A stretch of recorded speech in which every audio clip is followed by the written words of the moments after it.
1.5 ton का एक inverter based AC चलाना हो या उसके साथ चंद एक लाइटें पंखे चलानी हो तो कितना सिस्टम चाहिए होगा। अक्सर लोगों का ये सवाल होता है क्योंकि एक एसी तो हमारे पाकिस्तान जैसे गर्म इलाकों में हमेशा एक एसी तो हर घर की बेसिक जरूरत होती है। आज की वीडियो में ये जानेंगे कि ये चलाने के लिए आपको कितने पैनल लगाने पड़ेंगे। एक जो एसी होता है इन्वर्टर बेस्ड एसी होता है अपने पीक टाइम पे तकरीबन 1500 वॉट्स ले रहा होता है और कमरे को ठंडा करने के बाद इन्वर्टर बेस्ड एसी 1000 वॉट्स तक या इससे कम पे भी आ जाता है। चंद एक साथ लाइटें पंखे भी चल रही होंगी, साथ चंदे छोटी मोटी एलसीडी वगैरह भी चल रही होगी, तो हम एवरेज एज्यूम करते हैं कि आपका हर वक्त 1500 वॉट का लोड चल रहा है। अब 1500 वॉट के इस तरह के लोड को चलाने के लिए एक 3 किलोवाट का इन्वर्टर चाहिए होगा कम से कम। आजकल वैसे 4 किलोवाट के इन्वर्टर्स भी आ चुके हैं मार्केट में। और इसके साथ आप 6 सोलर पैनल्स लगाएं, कम से कम 6 सोलर पैनल्स लगाएंगे जिनकी वोल्टेज 580 वॉट होगी या 615 वॉट होगी, तो वो आपको प्रॉपर आउटपुट देंगे क्योंकि ये तकरीबन आपको 3400 से लेके 3600 वॉट्स तक की बेसिक इंस्टॉल कैपेसिटी हो जाएगी। आउटपुट लॉसेस मिलाने के बाद, लॉसेस काटने घटाने के बाद 2500-2600 वॉट्स की आउटपुट मिल रही होगी। तो ये आपके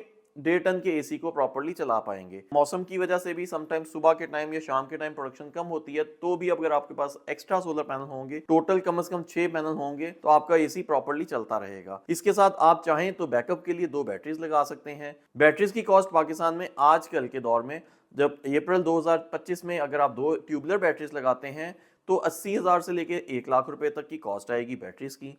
इन्वर्टर इस तरह का जो चलाना है आपने 3 किलोवाट का या 4 किलोवाट का, तो तकरीबन 1.25 लाख रुपए का आपका इन्वर्टर आ जाएगा। 6 सोलर पैनल्स आप लोगों को depending on the quality and जो आप लोगों की ब्रांड सिलेक्शन है उसके ऊपर डिपेंड कर रहा होगा, लेकिन एवरेज 1,20,000 से लेके 1,35,000 रुपए तक की इसकी कॉस्ट आएगी। साथ में आप framing cost, wiring cost, breakers cost, इन तमाम चीजों की कॉस्ट को अगर आप एड अप कर लेते हैं तो तकरीबन 3.5 लाख रुपए के अंदर अंदर आप ये सिस्टम चला सकते हैं। थोड़ी सी चीजें अप एंड डाउन करते हैं तो ये कॉस्ट 4 लाख तक भी चली जाएगी अगर आप क्वालिटी ऑफ प्रोडक्ट्स थोड़ी सी बेहतर लगा लेंगे, लेकिन लेस देन 4 लाख के अंदर ये पूरा तैयार हो जाएगा। चीजें थोड़ी सी हल्की लगा लेंगे तो 3.25 लाख के अंदर भी ये तैयार हो सकता है। लेकिन ये आपका सिस्टम सुबह से लेके शाम तक नॉन स्टॉप चलता रहेगा। रात के टाइम ये सिस्टम वापडा के ऊपर चल सकता है और ड्यूरिंग द लोड शेडिंग आप इस सिस्टम को अपनी बैटरीज के ऊपर भी चला सकते हैं। इन्वर्टर डुअल आउटपुट वाले आ रहे हैं आजकल। एक हैवी आउटपुट के ऊपर आप एसी चला लें सो दैट कि लंबी लोड शेडिंग हो तो एसी जल्दी बंद हो जाएगा और लाइटें पंखे आपकी ज्यादा देर तक चलते रहेंगे। मैं उम्मीद करता हूं कि आज की वीडियो में आपको ये पता चल गया होगा कि 1.5 टन के एसी को चलाने के लिए कितना लोड दरकार है, क्या क्या चीजें दरकार हैं और कॉस्ट कितनी आएगी इसकी।